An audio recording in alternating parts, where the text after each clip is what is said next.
Welcome back to our YouTube tutorial series. In today's video, we will show you how to prevent viewers from clipping your content on YouTube using your PC. Let's get started.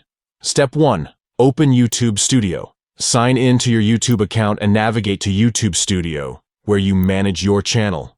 Step 2. Select Settings. In YouTube Studio, locate the left sidebar and click on Settings to access the customization options for your channel. Step 3.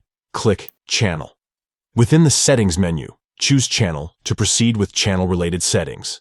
Step 4. Select Advanced Settings.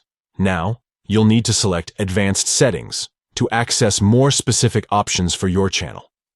Step 5. Under Clips, click on the checkbox to disable it. Scroll down to the Clips section and simply click on the checkbox to disable the clipping feature. And that's it. By following these simple steps, you can prevent viewers from clipping your content on YouTube using your PC. Remember, it's essential to protect your content and maintain control over how it's shared. Thank you for watching our tutorial. If you found this video helpful, don't forget to give it a thumbs up and subscribe to our channel for more useful tips and tricks. Until next time.